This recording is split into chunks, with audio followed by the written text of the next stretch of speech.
ഇന്ന് ക്ലിനിക്കിൽ വരുന്ന പല പേഷ്യൻസും പറയും നടുവേദന ആയിട്ട് തുടങ്ങിയതാണ്, ഇപ്പോൾ അടിവയറിന് വരെ വേദന, കൂടെ ഓക്കാനം, ഛർദ്ദിക്കാനുള്ള തോന്നൽ, അതുപോലെ മൂത്രം കണ്ടിന്യൂസ് ആയിട്ട് പോകുന്നില്ല, ഇടയ്ക്കിടയ്ക്ക് പോകണം തോന്നുക. ശരീരത്തിൽ ബ്ലഡിലുള്ള ലവണങ്ങളുടെ അളവൊക്കെ തിരിച്ചറിയാൻ പറ്റും. ഓരോ ലവണങ്ങൾ എത്രയുണ്ടെന്നും അത് നമുക്ക് ഏതെങ്കിലും സ്റ്റോൺ ഉണ്ടാക്കാനുള്ള ടെൻഡൻസി ഉണ്ടോ എന്നും അറിയാം. രണ്ടാമതായിട്ട് യൂറിൻ ടെസ്റ്റ് ചെയ്യുകയാണെങ്കിൽ ഇതുപോലെ തന്നെ ഏതൊക്കെ ലവണങ്ങൾ ഈ മൂത്രത്തിലുണ്ടെന്നും അത് കൂടിയത് കൊണ്ട് നമുക്ക് ഇനി ഏതൊക്കെ സ്റ്റോൺ ഫോം ചെയ്യാം എന്ന് നമുക്ക് തിരിച്ചറിയാൻ പറ്റും. ദിവസവും ഒരു 45 മിനിറ്റ് മുതൽ 1 മണിക്കൂർ വരെ ആഴ്ചയിൽ 5 ദിവസമെങ്കിലും എന്തായാലും വ്യായാമം ചെയ്യണം. ദിവസം ഒരു 45 മിനിറ്റ് മുതൽ 1 മണിക്കൂർ വരെ ആഴ്ചയിൽ 5 ദിവസമെങ്കിലും കൃത്യമായി വ്യായാമം ചെയ്യുക. അങ്ങനെ നമ്മുടെ ബോഡി വെയിറ്റ് ഒക്കെ കൺട്രോൾ ചെയ്യുന്നത് വഴി നമുക്ക് ഒരു പരിധി വരെയൊക്കെ കിഡ്നി സ്റ്റോൺ കൺട്രോൾ ചെയ്യാം.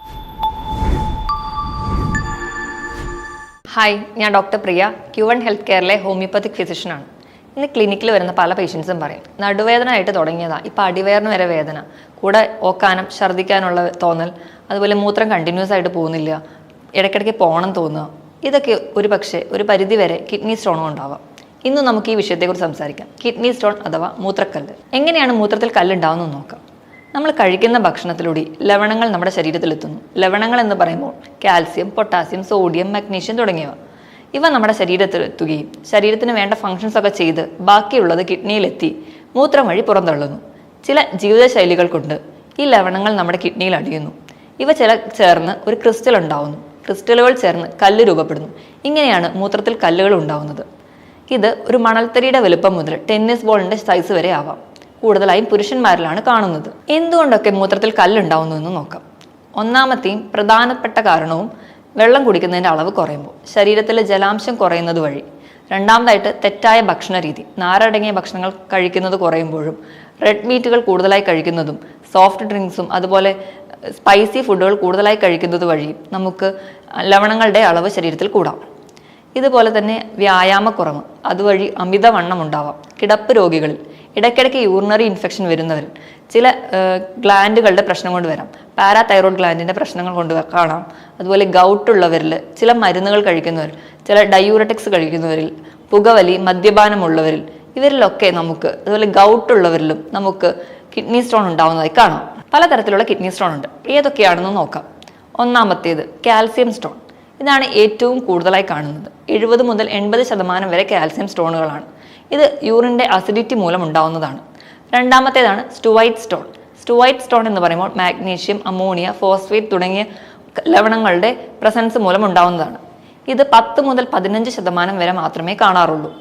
മൂന്നാമത്തേതാണ് സ്റ്റാക്ക്ഹോൺ കാൽക്കുലസ്. അതെന്ന് പറഞ്ഞാൽ നമ്മുടെ മാൻ്റെ കൊമ്പ് പോലെ ഇരിക്കും. അത്ര വലിയ സൈസ് ഉണ്ടെങ്കിലും കിഡ്നിയിൽ വേദനയോ അല്ലെങ്കിൽ മറ്റു ബുദ്ധിമുട്ടുകളോ ഒന്നും ഉണ്ടാക്കാറില്ല. നാലാമത്തെയാണ് uric acid stone. Uric acid എന്ന് പറയുമ്പോൾ നമ്മുടെ പ്രോട്ടീൻ വിഘടിച്ചുണ്ടാവുന്ന എൻ പ്രൊഡക്റ്റ് ആണ്. നമ്മുടെ ശരീരത്തിൽ പ്രോട്ടീൻ്റെ അളവ്, അതായത് റെഡ് മീറ്റ് ഒക്കെ കൂടുതലായി കഴിക്കുമ്പോൾ ഈ പ്രോട്ടീൻ എല്ലാം ശരീരത്തിൽ അടിയുന്നു. ഇത് സന്ധികളിൽ അടിയുമ്പോൾ നമുക്ക് ഗൗട്ടായും കിഡ്നിയിൽ അടിയുമ്പോൾ യൂറിക് ആസിഡ് സ്റ്റോൺ ആയിട്ടും കാണിക്കുന്നു. എക്സ്റേയിൽ കാണാത്ത സ്റ്റോണുകളാണ് യൂറിക് ആസിഡ് സ്റ്റോൺ. അവസാനത്തെ അല്ലെങ്കിൽ 5ാമത്തെ ടൈപ്പാണ് സിസ്റ്റീൻ സ്റ്റോൺ. സിസ്റ്റീൻ എന്ന് പറയുന്നത് ഒരു അമിനോ ആസിഡാണ്. നമ്മൾ കഴിക്കുന്ന ഭക്ഷണം, അതായത് നമ്മൾ കഴിക്കുന്ന മുട്ട, അതുപോലെ ഇറച്ചി, ബ്രക്കോളി തുടങ്ങിയവയിലെല്ലാം സിസ്റ്റീൻ ഉണ്ട്. സിസ്റ്റീൻ ശരീരത്തിൽ കൂടുമ്പോൾ അത് യൂറിനിലൂടെ പുറന്തള്ളുന്ന കണ്ടീഷനാണ് സിസ്റ്റീൻ യൂറിയ. അതിൻ്റെ ഒരു ഭാഗമായി കാണുന്നതാണ് സിസ്റ്റീൻ സ്റ്റോൺ. ഇത് വളരെ കുറച്ച് മാത്രമേ കാണാറുള്ളൂ. മൂത്രത്തിൽ കല്ലുണ്ടാകുമ്പോൾ എന്തൊക്കെ ലക്ഷണങ്ങൾ കാണാമെന്ന് നോക്കാം. കല്ല് എവിടെ കാണുന്നു, അതിലെ കല്ലിൻ്റെ ഷേപ്പ്, കല്ലിൻ്റെ സൈസ് അനുസരിച്ച് നമുക്ക് ലക്ഷണങ്ങൾ മാറി മാറി വരാം. ഏറ്റവും പ്രധാനപ്പെട്ടത് വയറുവേദനയാണ്. നടുവിൽ നിന്ന് തുടങ്ങി ഇടുപ്പിലൂടി അടിവയറിലേക്ക് വേദന വരുന്നു. വേദന എന്ന് പറയുമ്പോൾ നമ്മളൊരു കത്തി എടുത്ത് കുത്തി മുറിക്കുന്ന പോലെ ശക്തമായ വേദനയായിരിക്കും. അതികഠിനമായ വേദനയായിട്ടാണ് പേഷ്യൻസ് പറയുന്നത്. ഈ വേദനയോടൊപ്പം ഓക്കാനം, ഛർദ്ദിൽ ഒക്കെ ഉണ്ടാവാറുണ്ട്. അതുപോലെ ഇടയ്ക്കിടയ്ക്ക് മൂത്രം ഒഴിക്കാനുള്ള തോന്നുക, പക്ഷേ മൂത്രം കണ്ടിന്യൂസ് ആയിട്ട് പോവില്ല. ചിലരിൽ രക്തത്തിൻ്റെ അളവും മൂത്രത്തിൽ കാണാറുണ്ട്. അതോടൊപ്പം ചിലർക്കാണെങ്കിൽ ചെറിയ മണൽത്തരി പോലെ കല്ലുകൾ പുറത്തു പോകാറുമുണ്ട്. അതികഠിനമായ വേദന വരുമ്പോഴത്തേക്കും ആൾക്കാർ ക്ഷീണിക്കുകയും തളർച്ചയും കൂടുതലായി വിയർക്കുന്നതും കാണാം. കിഡ്നി സ്റ്റോൺ ഉള്ളതുകൊണ്ട് എന്തൊക്കെ കോംപ്ലിക്കേഷൻസ് ഉണ്ടാവുമെന്ന് നോക്കാം. കിഡ്നി സ്റ്റോൺ നിന്നിട്ട് അത് പുറന്തള്ളാതിരിക്കുകയാണെങ്കിൽ, അത് കിഡ്നിയിൽ യൂറിൻ കംപ്ലീറ്റ് ആയിട്ട് പുറത്തു പോകാതെ നിന്ന് വേറെ ഇൻഫെക്ഷൻസ് ഉണ്ടാവാനുള്ള ചാൻസ് കൂടുതലാണ്. ഇങ്ങനെ ഇൻഫെക്ഷൻസ് ഡെവലപ്പ് ചെയ്ത് കിഡ്നിക്ക് തന്നെ ഡാമേജ് ഉണ്ടാക്കാൻ കാരണമാവുന്നു. ഇനി നമുക്ക് കിഡ്നി സ്റ്റോൺ എങ്ങനെ കണ്ടുപിടിക്കാൻ നോക്കാം. ആദ്യമായിട്ട് ബ്ലഡ് ടെസ്റ്റ് ചെയ്യുകയാണെങ്കിൽ നമ്മുടെ ശരീരത്തിൽ ബ്ലഡിലുള്ള ലവണങ്ങളുടെ അളവൊക്കെ തിരിച്ചറിയാൻ പറ്റും. ഓരോ ലവണങ്ങൾ എത്രയുണ്ടെന്നും അത് നമുക്ക് ഏതെങ്കിലും സ്റ്റോൺ ഉണ്ടാക്കാനുള്ള ടെൻഡൻസി ഉണ്ടോ എന്നും അറിയാം.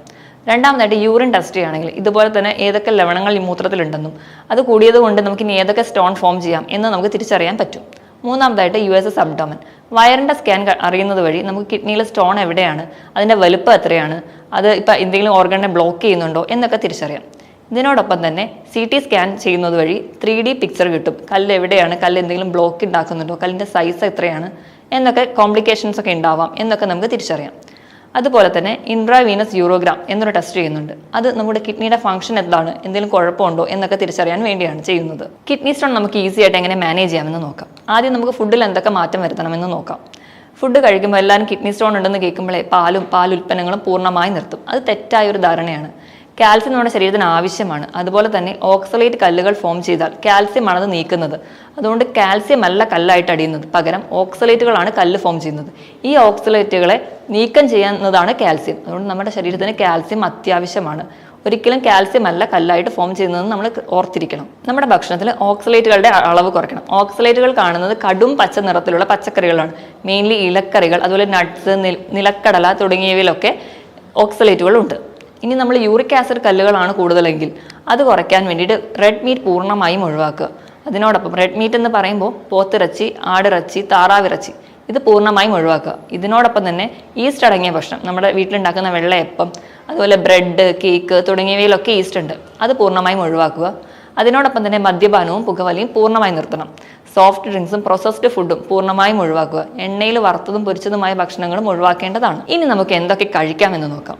നമ്മൾ കഴിക്കേണ്ടതിൽ ഏറ്റവും ആദ്യം വൈറ്റമിൻ C അടങ്ങിയ ഭക്ഷണങ്ങൾ, നമ്മൾ ചെറിയ പുളിയുള്ള നെല്ലിക്ക, നാരങ്ങ, ഓറഞ്ച് തുടങ്ങിയ പഴവർഗ്ഗങ്ങൾ കഴിക്കുക. ഇത് നമ്മുടെ കല്ല് അലിയിച്ച് കളയാൻ സഹായിക്കും. നമ്മുടെ ഭക്ഷണത്തിൽ ആൻറ്റി ഓക്സിഡൻസ് ഉൾപ്പെടുത്തുക. ആൻറ്റി ഓക്സിഡൻസ് കല്ല് ഫോം ചെയ്യാനുള്ള ടെൻഡൻസി കുറയ്ക്കും. ആൻറ്റി ഓക്സിഡൻസ് എന്ന് പറയുമ്പോൾ ഗ്രീൻ ടീ, ഇഞ്ചി, മഞ്ഞൾ, വെളുത്തുള്ളി ഇവയൊക്കെ ആൻറ്റി ഓക്സിഡൻ്റ് ആണ്. നമ്മൾ പ്രോട്ടീൻ കുറയ്ക്കാൻ വേണ്ടി പയറ് വർഗ്ഗങ്ങളൊക്കെ ഒഴിവാക്കുമ്പോൾ പയറ് മുളപ്പിച്ച് കഴിക്കുകയാണെങ്കിൽ ആൻറ്റി ഓക്സിഡൻസിൻ്റെ അളവ് കൂടുന്നതായി കാണാം. വൈറ്റമിൻ ഇയും വൈറ്റമിൻ K അടങ്ങിയ ഭക്ഷണം കൂടുതലായി കഴിക്കുക. അതിന് ഏറ്റവും വലിയ ഉദാഹരണം നമ്മുടെ വീട്ടിൽ സുലഭമായി കിട്ടുന്ന കരിക്കാണ്.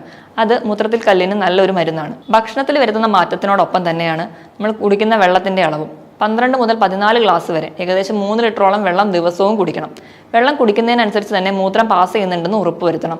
മൂത്രത്തിന് എന്തെങ്കിലും കലക്കലോ അല്ലെങ്കിൽ മഞ്ഞ നിറമോ എന്തെങ്കിലും ഉണ്ടെങ്കിൽ നമ്മൾ കുടിക്കുന്ന വെള്ളത്തിന്റെ അളവ് കുറവാണ് എന്നാണ് അർത്ഥം. അതികഠിനമായ വേദന വയറിലൊക്കെ അനുഭവപ്പെട്ടുകൊണ്ടിരിക്കുമ്പോൾ വെള്ളം കുടിക്കേണ്ട ആവശ്യമില്ല. അത് നമുക്ക് വേദന കൂട്ടത്തേ ഉള്ളൂ. പെട്ടെന്നുണ്ടാവുന്ന ഇങ്ങനെയുള്ള വയറുവേദനയോ നടുവേദനയ്ക്കോ ഏറ്റവും നല്ല ഒരു മരുന്നാണ് നമ്മൾ ആവണക്കെണ്ണ. അത് നമ്മൾ തേക്കുന്നത് വഴി നമുക്ക് താൽക്കാലികമായിട്ട് വേദന കുറയ്ക്കാൻ സഹായിക്കും. കൃത്യമായി ഭക്ഷണം കഴിക്കുന്നതും വെള്ളം കുടിക്കുന്നതും ശ്രദ്ധിച്ചതിനോടൊപ്പം തന്നെ വ്യായാമത്തിന് വളരെയധികം പ്രാധാന്യമുണ്ട്. ദിവസവും ഒരു 45 മിനിറ്റ് മുതൽ 1 മണിക്കൂർ വരെ ആഴ്ചയിൽ 5 ദിവസമെങ്കിലും എന്തായാലും വ്യായാമം ചെയ്യണം.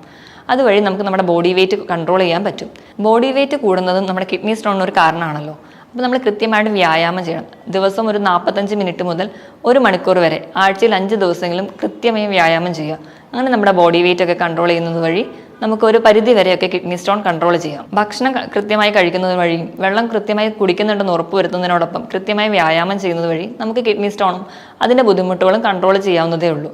ഇതിനോടൊപ്പം ഹോമിയോപ്പതിയിൽ ഫലപ്രദമായ ചികിത്സ ലഭ്യമാണ്. മറ്റൊരു ഹെൽത്ത് ടോപ്പിക്കുമായിട്ട് വീണ്ടും കാണുന്നത് വരെ നന്ദി.